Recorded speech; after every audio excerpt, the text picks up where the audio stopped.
Hello everyone, कैसे हैं आप सब लोग। Welcome back to ICT virtual classroom Dehradun. मैं निखिल राणा, क्लास 9th का आज अपना नया चैप्टर हम linear equation in two variable यानी दो चर वाले रैखिक समीकरण, इस चैप्टर को आज हम स्टार्ट करेंगे। तो चलिए अपनी क्लास शुरू करते हैं। शुरू करने से पहले हमेशा की तरह थॉट ऑफ द डे लेके चलते हैं। तो आज का थॉट ऑफ द डे है बच्चों, हमारा सबसे अच्छा शिक्षक हमारी आखिरी गलती होती है। Our best teacher is our last mistake. तो आप अपनी जो भी हमारी लास्ट मिस्टेक होती है तो उससे हमें चीजें सीखनी चाहिए, ना कि आपको डिमोटिवेट होके या फिर आपसे जो गलती होगी उसके बारे में आप सोच ही नहीं रहे। ऐसा नहीं करना चाहिए। क्यों आपसे गलती हुई, कहाँ आपसे चूक हो गई, उसके बारे में आप सोचिए, उसके बारे में आप आत्मचिंतन कीजिए, सेल्फ एनालाइज कीजिए यार कि ऐसा आगे जाके ना हो। क्योंकि एक बार जो हो जाए गलती होती है, दो बार जो हो जाए उसे भी गलती, बट बार बार जो उसे बेवकूफी कहा जाता है। तो इस चीजों को आप अपनी ही गलती से आप सीख सकते हैं कि यार क्यों और कैसे हमें चीजों को अपने अपने से कैसे अच्छे से करना है। ठीक है, तो चलिए अपनी क्लास आज हम चैप्टर नंबर 4 स्टार्ट करने वाले हैं।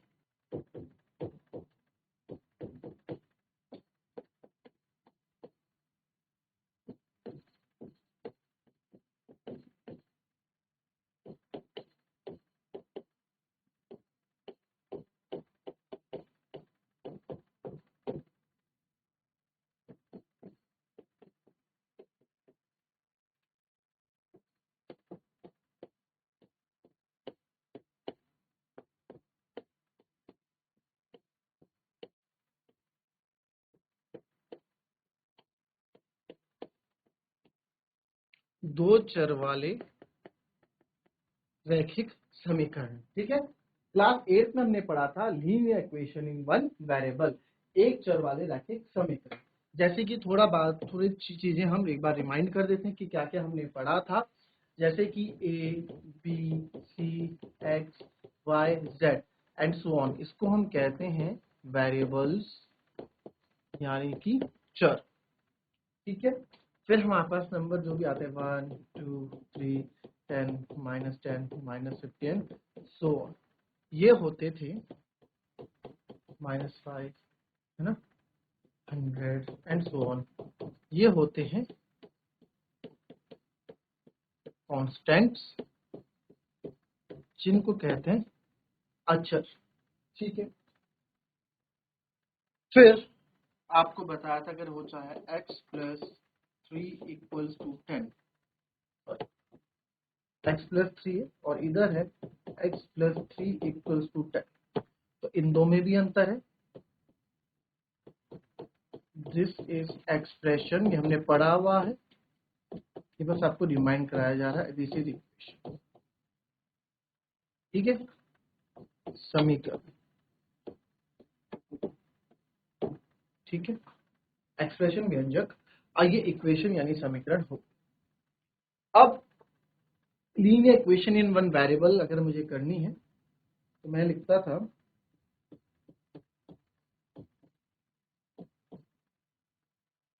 ये किस चीज का एग्जांपल हो गया, ये है आपकी, अच्छा भी उससे पहले एक चीज और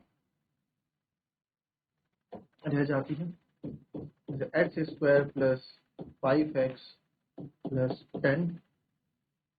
ठीक है, और यहाँ पे लिखते हैं x³ + x⁴ x⁵ + x। तो यहाँ पे जो डिग्री होगी वो है 2। Degree means highest power, degree means highest power होती है डिग्री। यहाँ पे जो डिग्री है वो हाईएस्ट पावर 2 है और यहाँ की जो डिग्री है वो 5 है, क्योंकि हाईएस्ट पावर क्या है हमारे पास 5। तो डिग्री मीन्स हाईएस्ट पावर होता है। तो ये चीजें हमें यहाँ पे अभी तक पता लगी हैं जो हमने पिछले क्लास में पढ़ा है और जो इस चैप्टर के लिए थोड़ा बहुत जरूरी भी। तो ये जो टॉपिक है इसमें और क्या आता है, जैसे कि अगर कोफिशिएंट है ना, जिसको हम गुणांक बोलते हैं, है ना, कोफिशिएंट कोफिशिएंट पढ़ेंगे।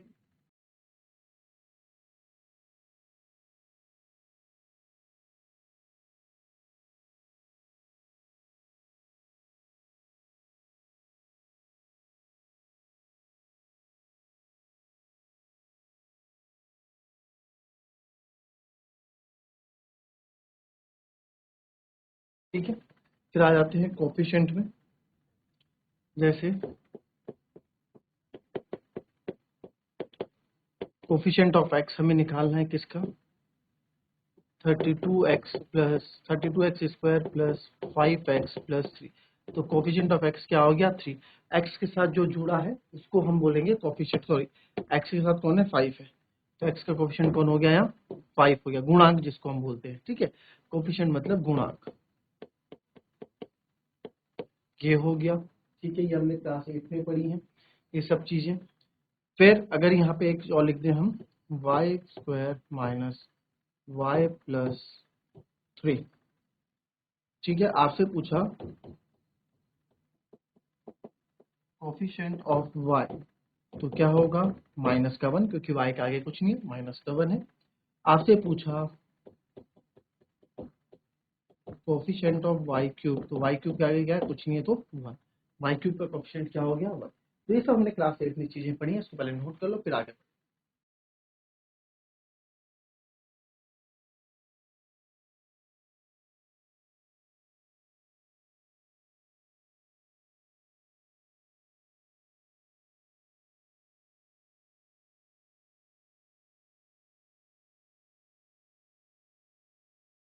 चलिए अब देखेंगे आप,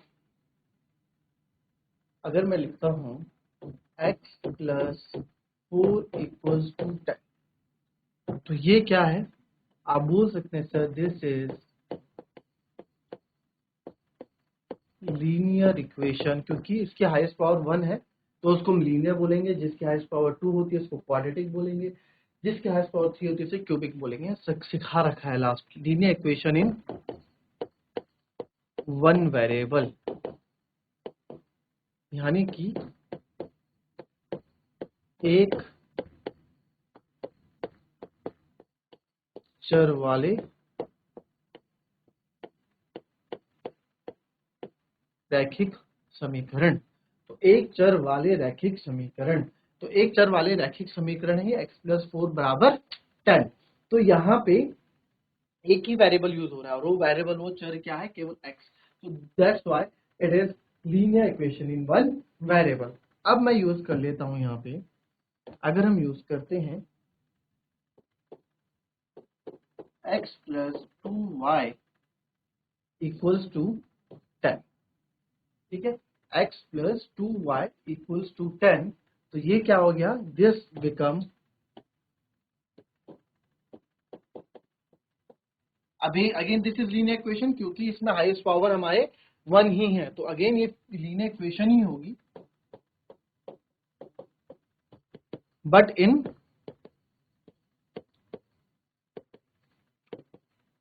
टू वेरिएबल्स, दो वेरिएबल्स, यानी कि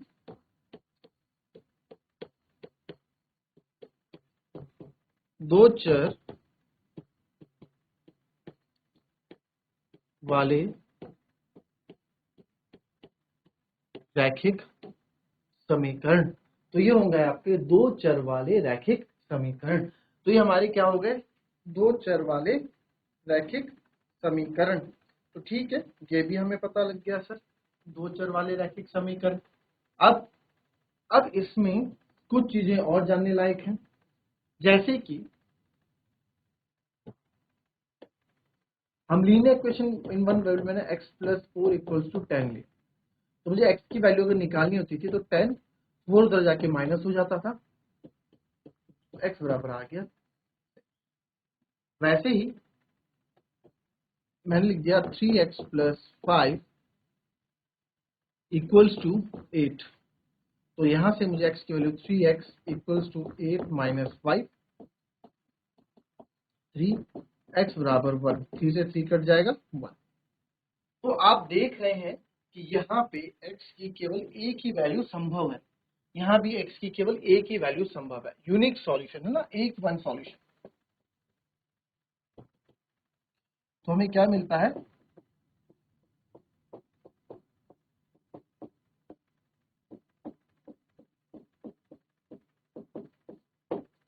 हमें मिलता है यूनिक सॉल्यूशन या वन सॉल्यूशन।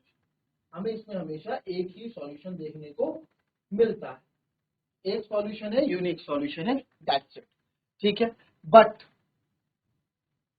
अगर हम linear equation in two variables आ जाते हैं, जैसे कि अगर मैं लिख दूं x plus Y equals to 10, तो मैं क्या, अगर x को 1 लूंगा, 1 और 9 भी आपका 10 होता है, 2 और 8 भी आपका 10 होता है, 3 प्लस 7 भी आपका 10 होता है, 6 प्लस 4 भी आपका 10 होता है, 5 प्लस 5 भी आपका 10 होता है, ठीक है, 7 प्लस 3 भी आपका 10 होता है, 12 माइनस 2 भी आपका 10 होता है, 11 माइनस 1 भी आपका 10 होता है, एंड सो ऑन।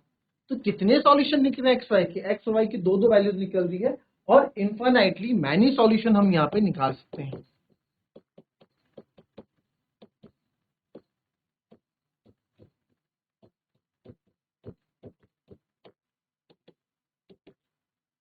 ठीक है, बहुत सॉरी इसमें क्यों? क्योंकि ये क्या है, linear equation in two variable.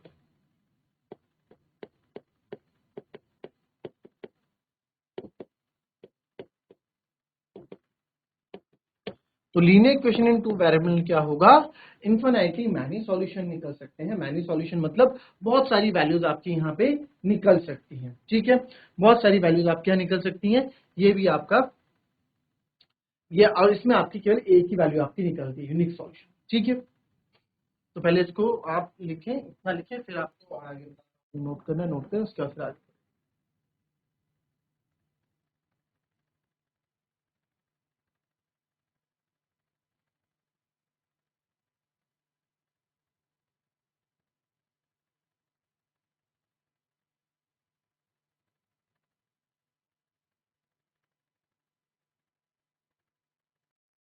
देख लिया, ठीक है। अब हम आते हैं, ठीक है, अब ये तो हमारे पास हो गया, ये linear equation in two variable है ना, दो चर वाले रैखिक समीकरण के लिए आपके क्या हो जाएंगे, इनफिनिटली मैनी सॉल्यूशन हो जाएंगे। ठीक है सर, ये भी हमारा इंट्रोडक्शन अभी चलेगा। और क्या सीखेंगे इसमें, जैसे कि देखो एक चीज और मैं ले लूं यहाँ पे, 2x plus 3y equals to 10 कर देते हैं, 2x equals to 3y equals to 10, ठीक है। तो यहां पे मैं बोल सकता हूं व्हेन x बराबर हमने लिख दिया, ठीक है, x बराबर हम 2 ले रहे हैं और y बराबर हम 0 ले रहे हैं, ठीक है, x बराबर हम 2 ले रहे हैं और y बराबर बच्चों हम 0 ले रहे हैं। तो क्या करेंगे, हम x की वैल्यू x में डाल देंगे, y की वैल्यू y में डाल देंगे, and we will get our answer.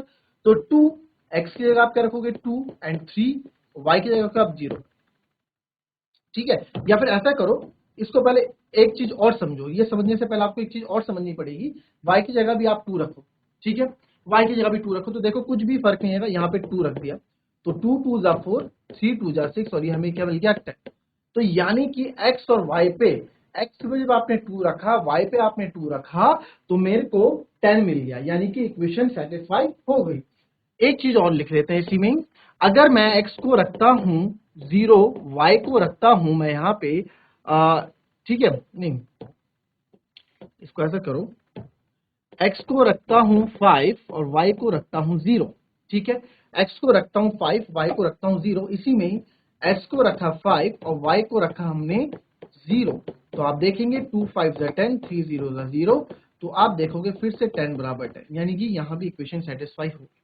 तो इसका मतलब क्या है, इसका मतलब ये है कि जो आपके सॉल्यूशन यहाँ पे बने, जो यहाँ पे हमने इसको रखा 2 और 3 को, तो इसके सॉल्यूशन बनेंगे 2 और 3। आपको पता है जब हम ग्राफ बनाते हैं तो सबसे पहले x रखते हैं, फिर उसके बाद y रखते हैं, पहले x कोऑर्डिनेट आता है, फिर y कोऑर्डिनेट आता है, तो ये भी वही है, x कोऑर्डिनेट और y कोऑर्डिनेट, ठीक है। फिर यहाँ पे आप देखोगे कि सर इस वाले, अब देखो इसका एक सॉल्यूशन, और इसको हम क्या बोलेंगे, ये जो हमारे सेट बन रहे हैं इनको हम बोलेंगे सॉल्यूशन, क्या बोलेंगे इनको, सॉल्यूशन, ये इस इक्वेशन का हल है, ठीक है। सॉल्यूशन होगा, रूट लिखा हुआ आएगा आपको, रूट भी बोला जाता है, सॉल्यूशन भी बोला जाता है, ठीक है। फिर आप देखें कि सर इसी के लिए हमने देखा एक सॉल्यूशन सेट और भी था कि x 5 और y 0, तब भी ये चीज क्या कर रहा है, इसको फॉलो कर रहा है ना। तब भी ये इसको क्या कर रहा है, फॉलो कर रहा है। तो अब क्या करेंगे, तो वैसे ही इसके ये भी इसका सॉल्यूशन सेट हो गया, ये भी इसका सॉल्यूशन सेट हो गया। जैसे कि अभी पहले बताया कि इनफाइनाइटली मैनी सॉल्यूशन देता है हमारा linear equation in two variable. दो चर वाले रैखिक समीकरण के अंदर आपके क्या आते हैं बच्चों, बहुत सारे सॉल्यूशन आपको देखने को मिल जाते हैं। ठीक है, अब इसमें एक चीज और ध्यान से देखेंगे हम। अब अगर इसका जो जनरल फॉर्म होगा, ठीक है, इसका जनरल जो फॉर्म होगा, पहले इसमें एक चीज और देखो, ये आता कहां से एक्स वाई ना, ये एक्स वाई चीज है क्या, पहले इसके बारे में आप समझो। ये हो गया, ये कार्टेशियन प्लेन हो गया, एक्स एक्सिस वाई एक्सिस आप सबको पता है, ठीक है, एक्स एक्सिस वाई एक्सिस। तो अगर ये हो गया आपका एक्स एक्सिस, ठीक है, ये एक्स डैश, वाई एक्सिस और वाई डैश। हम ये ओरिजिन के पॉइंट्स होते हैं 0 0, दिस इज 0 0, है ना, ये 0 0 होते हैं। इसके बाद हम आगे बढ़ाएंगे अपना, this is 1, this is 2, this is 3, this is 4, this is 5। ठीक है, अब इसके लेफ्ट हैंड साइड में जाएंगे, इधर माइनस होता है, this is -1,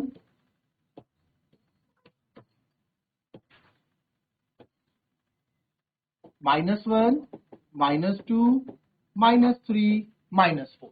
ठीक है, तो -1, -2, -3, -4 ये हो गया। फिर ये हो गया 0 0। अब यहां पे होगा 1 2 3 4 एंड 5, और यहां पे होगा -1, -2, -3, -। तो ये ऐसे कोऑर्डिनेट्स ऐसे आपके पास बने होंगे, ये आप आगे भी सीखोगे, है ना, बट आगे भी आप इस चीज को सीखोगे। अब क्या है इसमें, अब इसमें आप देखोगे कि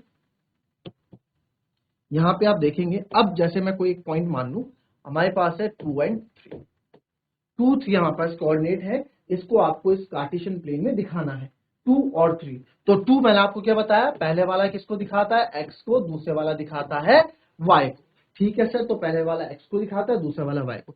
तो x में 2 कहां है, x में 2 ये है, 2 ये 2 मिल गया, ये कहां तक जाएगा सर, ये कहां तक जाएगा, ये 2 कहां तक जाएगा, 3 तक। तो 2 से हम गए टक टक टक टक बिल्कुल सीधा, और ये 3 के पास आके रुक गए। ठीक है, और यहां से आप 3 से मिलोगे, ये ऐसे स्केल आप लगाओगे तो आपको यहां पॉइंट मिल जाएगा, आपको जो यहां पॉइंट मिल जाएगा ये आपको मिल जाएगा 2 और 3 का कोऑर्डिनेट। ठीक है, तो ये पॉइंट मेरे को मिल गया 2 और 3। एक पॉइंट और कर लेते हैं, एक पॉइंट और कर लेते हैं, इस बार हम कर लेते हैं -1 और -3। ठीक है, -1 और -3। अब -1 है तो अगेन ये x होगा, माइनस किधर चलता है, लेफ्ट हैंड साइड में, तो ये -1 हो गया। ठीक है, तो ये सर ये -1 हो गया, ये यहां से नीचे आएगा कहां तक, ये -3 तक आएगा, तो ये -3 यहां तक आएगा। तो आपने यहां पे ये लगा दिया पॉइंट कि ये -1 -3 हमारा बन रहा है, तो ये पॉइंट आ गया, and this is equals to, यहां पे थोड़ा पॉइंट्स हमारे हो गए -1 एंड अब आपको क्या करना है, इस लाइन को मिला देना है, हम इस लाइन को मिला देंगे और आप देखेंगे ये लाइन हमारी बन गई है। इसको आप आगे भी ले जा सकते हैं और इधर से भी इसको बढ़ा सकते हैं, बट ठीक है इधर से आपने उठाया, तो एक लाइन हमारी बन गई जिसके दो कोऑर्डिनेट्स हैं -1 -3 और 2 3। तो ये कोऑर्डिनेट्स इसके बन गए। तो इस तरह से एक्स वाई। अब आप बोलोगे सर ये, तो जो ये इक्वेशन है x2 y2 2x + 3y = 10, ये भी हम ग्राफ में बनाना भी सीखेंगे, ऐसे ही बनाएंगे। आपको लाइन आएगी, आपको इसको ग्राफ में रिप्रेजेंट करना होगा। ठीक है, ये हो गया थोड़ा इंट्रोडक्शन। अभी चैप्टर स्टार्ट करेंगे, हम चैप्टर स्टार्ट किया नहीं है हमने, तो चैप्टर जब स्टार्ट करेंगे तो उसके लिए आपको पूरा इंट्रोडक्शन अभी पता होना चाहिए। अच्छा एक चीज और देखो, आप देखेंगे जैसे मैंने लिखा 2x + 3y = 10, तो 2x + 3y -10 इधर आके -10 हो जाएगा, इक्वल्स टू 0 हो जाएगा। ये भी एक इक्वेशन है। ठीक है, तो ये हमारा होगा जनरल फॉर्म जो हमारी होगी। ठीक है, जनरल फॉर्म जो होगी ax + by + c = 0। तो ax + by + c = ये आपकी पहचान होगी किसकी, linear equation in two variable. ये किस चीज की पहचान है, ये हमारा जनरल फॉर्म है किसका, दो चर वाले रैखिक समीकरण का। अब इसमें ए बी सी को मैं आपको बताऊं कि ए बी सी क्या रहेंगे। तो वेयर ए है आपका ए बी सी, है ना।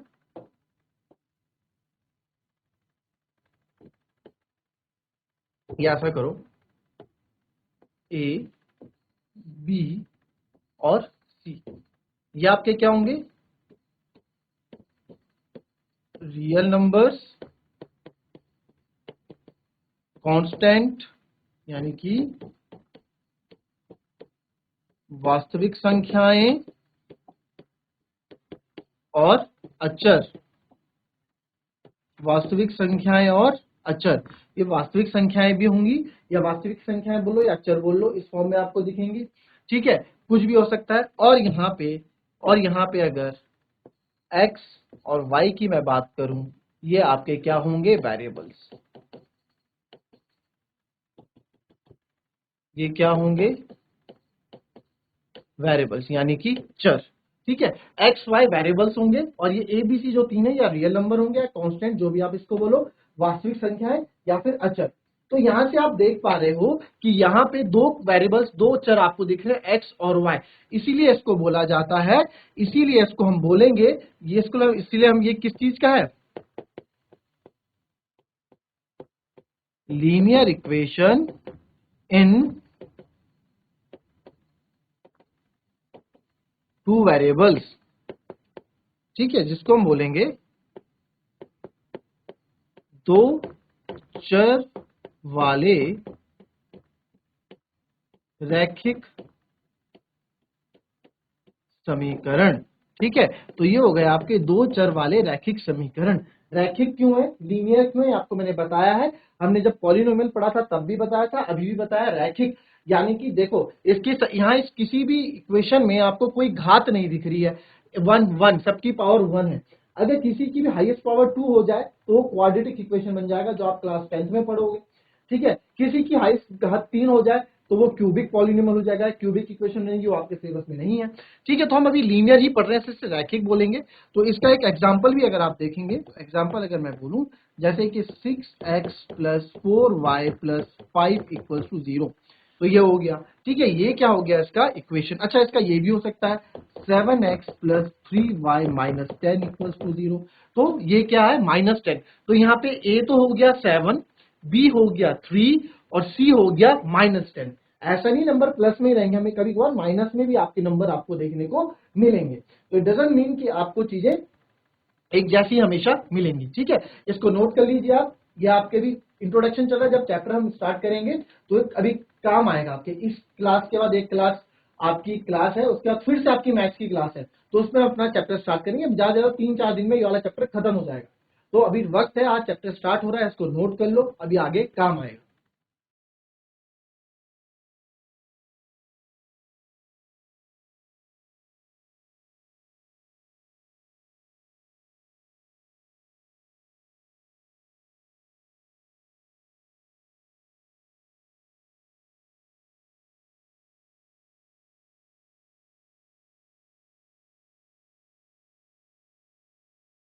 अगर आपको समझने में दिक्कत है या फिर कहीं आपको कोई चीज समझ में नहीं आती है तो आप पूछ सकते हैं, कहीं से भी आप पूछ लो, मैं आपको फिर से बता दूंगा, एक नहीं, दो नहीं, 10 बार बता दूंगा एक ही चीज। अगर आपको समझ में नहीं आ रही है, अगर आ रही है तो अच्छी बात है, नहीं आ रही तो आप पूछ सकते हैं, बेझिझक आप लोग पूछ सकते हैं। ठीक है, तो आप ये करें। चलिए, सो इसको लिख लें। अभी 9, अभी फिर से इसका एक क्लास और है, जिसका छूट जाएगा उसमें कंटिन्यू करेंगे। So that's all for today. मिलते हैं आपसे अभी नेक्स्ट क्लास में। Till then, happy and have a nice day. Thank you.